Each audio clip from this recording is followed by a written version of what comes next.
Welcome back, everybody. The substance I want to talk about now is propolis.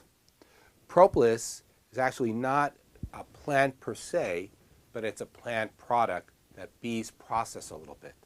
So I'm going to be talking about propolis, which is one of the things I use the most out of all the first aid things. And so where propolis is gathered is that many tree and shrub buds, especially in colder climates, to protect themselves, make a resin. So in the buds of woody plants, especially those that overwinter, they make a resin to protect them through the winter. That resin is propolis. What bees do in early spring and other times of the year is that the bees gather this resin. So as a lot of you know, bees gather honey. Bees make honey by gathering various flower substances. Bees gather pollen for food. But bees also gather propolis from plants, and what they do with them is they cement their hives with them. If you ever see a beekeeper who has a hive, you have the large box, and then you have those individual frames. The frames initially, when they're pulled out, have honey and wax in them, but they're also held together by propolis. So propolis is a substance that really is made by plants. Bees gather it and bring it to the hive. And so when we use propolis, we gather the propolis from the hives. So humans take it from bees.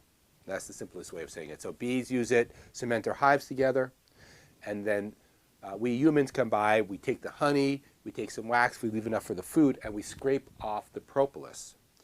So that's the propolis that's used for medicine. So if you want it, generally you get it from beekeepers or somebody who got it from a beekeeper. That's pretty much where all propolis comes from. So it's not a plant per se, but it's a plant product and then processed a little bit, or at least brought to the hives by bees. Propolis, once again, fits the criteria that I really like in first aid medicine, and that is small amounts go a long way, plus it covers a few different bases. So it's not easy to gather. I've never gathered my own propolis. I buy propolis from people who sell it. It's become more and more expensive over the years. I tincture it in 95% ethanol. I was trying to combine their ethanol and alcohol together. So it's coming out like ethahol.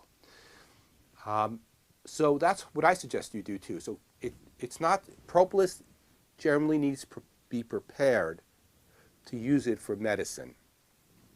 So if you're going to use propolis, buy it and then tincture it. Tincture it in 95% ethanol because it's a resin and it won't dissolve in much less than 95. Probably get it down to 80 if you work at it. And so you're basically going to do something like a 1:4, 1:5 ratio of propolis, which is a dried substance, in this ethanol, and just shake it up. And it gets very gooey, and usually the jar that you initially made it in will eventually be thrown out because the stuff just sticks to stuff, which is one of its advantages as well. So right there I covered buying propolis from a beekeeper that you trust, and I'll talk about that in a second, and making your medicine from the main medicine that I'm going to use from propolis, probably you too, is going to be propolis tincture.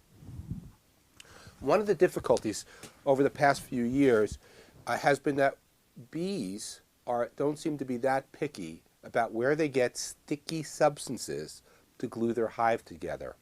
So one thing that bees do to glue their hives together is they go to what we call creosote, which is not the creosote plant, it's not chaparral. It's the exudation from railway ties and telephone poles. So when you see wooden railway ties and wooden telephone poles in places, in order to impregnate it with the substance so these things don't rot, it's done and put into some kind of petrochemical bath. Bees will often gather that and bring that down or mix it with other substances, and that's not what you want for medicine. So these days when you buy propolis as a medicine, what you're trying to do is making sure that the person has tested their propolis so it's not tainted with the potential heavy metals or whatever negative side effects you would get from these synthetic substances. That's shot the price of propolis up, by the way, but I guess we have to do something to ensure that propolis is actually propolis and not the creosote from railway ties. Personally, if I'm carrying one medicine when I travel, it's probably going to be propolis, and because it's going to cover a few bases as we'll get to, and small amounts work with it. So it's propolis tincture, and this is a very used bottle of propolis. So one thing to notice with this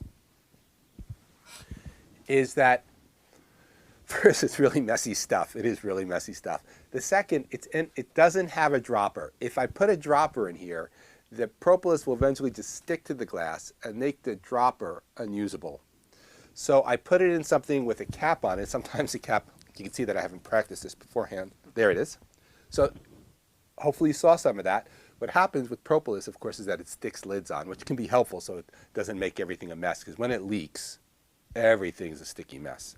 So I use it this way so that when I use it, I just, if I stick something in there, if I need a pipette or if I need to pull some out, or the way that I use it a lot, we'll talk about as an antiseptic, is I just put it on my finger and just rub it on the afflicted area. So we haven't talked about how to use it, but one common way that I do use it is I just put it on my finger and then rub it. If it's going on somebody else or something that's bacterial, I'll of course use an applicator, a Q-tip, or something else where I put it in here, put it on the wound, and then put a new thing back in there so I don't contaminate it.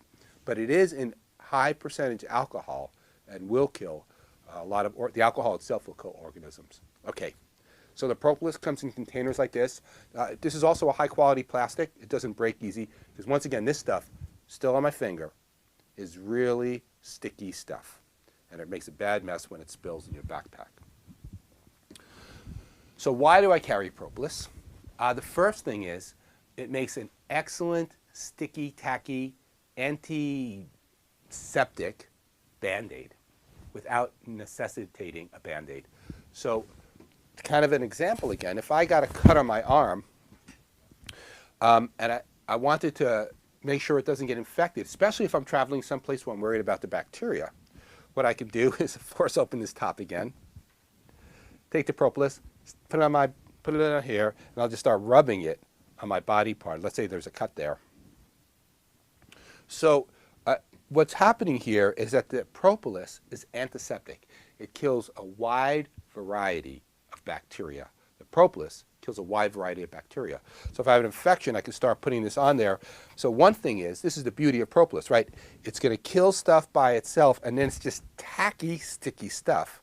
And so it's going to stay there, and I don't have to necessarily put a bandage on top of it, which is helpful because getting oxygen into a wound can help speed up its recovery.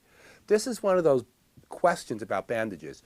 When you wrap something, and you wrap it well, it prevents secondary bacteria, but it impedes the healing because the more oxygen gets there, just your normal amounts of oxygen and air, it will help speed up the recovery of tissue. So often what we do in first aid is during the day is keep things wrapped, and then at night, if it's clean, unwrap it and allow air to get into it, unless it's going to get all mangled in bed sheets and such. So propolis is great for cuts. This is not, by the way, for sprains and strains and soft tissue injuries. This is for open wounds. So once again, if I have an open wound, you take it, but you need, if you want to put an applicator, you just put it on there and it's just going to stick really well. And it's going to get a little bit of air in there, so it's not going to cut off all air, but it makes a nice, tacky, sticky bandage. And that is really helpful. Especially like sometimes I travel to countries in Central America, and if I put a Band-Aid, if I cut myself, I'm worried, especially if I'm doing first aid work, I'm worried about my cut staying open and getting bacterial infections in the cut. And if I'm in some place like Nicaragua, it's just really hot and sweaty there for me. And so I put Band-Aids on. If I don't tape them on, my skin sweats and they come off. So this helps with that problem. So I'm a huge fan. So you can see, just for the cuts alone, propolis is an excellent medicine. If I was doing, I feel like if I was doing one of those sales TV, and if that was it alone, but also we will throw this in free with your propolis. Not only will we take propolis for cuts, but also propolis is good for sore throats caused by infections. So if you have a sore throat, so not singer's throat, I talked about singer's throat, meaning overuse of your throat for when I talked about OSHA, but also propolis is really helpful if you have an infected throat, so basically whatever, some kind of minor strep infection. You can get some strep infections and staph infections in your throat, but strep is more common. So if you have a strep infection, there's a lot you have to know about strep infections. There might be a medical emergency depending on what's going on, but Propolis is definitely something that I use if there's an infection in the throat. So that means looking in the throat, getting an evaluation if I need to, and then often using Propolis. In this circumstance, the way that I use Propolis is that I put it in a spray bottle. The problem is it gets stuck. So if somebody has a sore throat, I often add Propolis into other medicines to spray on the throat, especially if I'm worried about a bacterial infection. So I'm going to grab a bottle of what I use for that. So this here is a combination that has Propolis in it for bacterial infections in the throat, maybe in the lungs. It's probably not easy to see. I call it unfancifully antimicrobial throat spray. I want to say that one of the beauties of Propolis, not only does Propolis kill stuff, but Propolis sticks to stuff. So all these herbs in here, if you spray it in somebody's throat, sometimes the Propolis, by the way, totally jams up the mechanism. But look at that, it's working. Maybe you can see that? Yep. Oh, beautiful, one more. Just to make sure my carpet here is tacky. It often does get sticky. So with the Propolis, it adds two things to the formula. The first part of the formula is just kill stuff, so it's antibacterial. Maybe it also gets white blood cells stimulated to kill viruses if that's going on. Many sore throats, so can be bacterial. And the other thing is it just sticks. So when you have a sore throat and you're putting herbs in your sore throat, right, they hit your sore throat and then they drip downward. And if you add something, just kind of stick them to the back of your wall, it's helpful. I am going to read the ingredients right now for this antimicrobial throat spray without getting into exactly why. I put each herb in, but they're pretty obvious. The first is calendula. The second is Echinacea purpurea.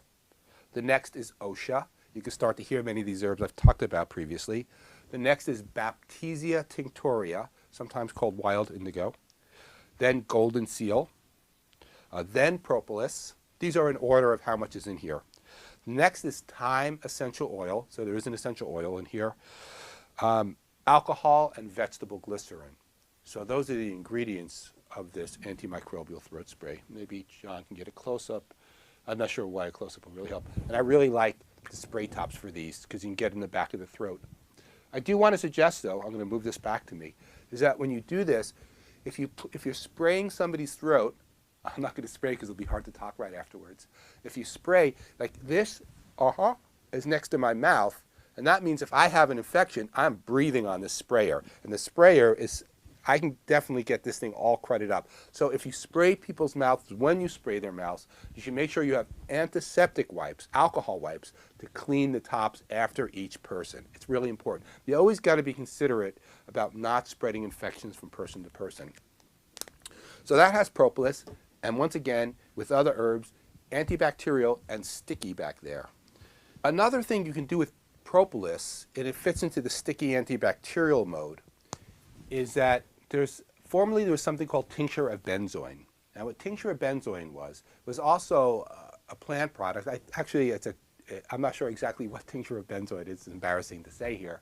But I think benzoin is a natural substance in some plants, which is also sticky and antibacterial. And you can use Propolis pretty similarly. And how it's used is to put on wounds, but also it will help to hold bandages down. So a little while ago I said it's sometimes hard to keep a bandage on after, so you put Propolis in there, you disinfect it, and then you might need a bandage because let's say you're going to be around schmutz being dirt, and you want to protect it, and the Propolis will help hold the bandage down, just like tincture of benzoin would. So I sometimes use it when I steri-strip up a wound. So if somebody has a bite or a cut and the skin separates, we'll put up a photo of this. What I'll do is I'll put Propolis as a disinfectant. All you can see is my shirt here. It's kind of I have my example as of somebody's arm at this point without a shirt on. And then you could put the steri-strips, these pieces of sterile tape to hold it in place, and then you put Propolis on top of the steri-strips. That keeps the disinfectant and holds it even better. So the reason I carry Propolis mainly is because a 2-ounce bottle, this is a 2-ounce bottle, will last a long time if I get any cuts or respiratory infections, but really just if I get scrapes and injuries and anything where I have open skin, and I want to protect myself and just cover it up quickly. Propolis is a champ for that. And I think that's the main reasons. Oh, sorry, one more use. Propolis is also helpful for when people have gum infections. Gum infections are a first aid circumstance in the sense of lots of people will come whenever I'm doing a first aid booth with really bad tooth pain. Most tooth pain is gum infections, right? Or at least bacteria in the gums or something going wrong in the gums, but really usually an infection. What you can do with Propolis, this was something you might do with a pipette, with one of those glass rubber dropper mechanisms, is you can take the Propolis and stick it directly in the infected area. It might not kill the infection well, but one thing it does is sometimes protects it from the surface so air doesn't get down into the abscess, creating the pain, which makes it feel better.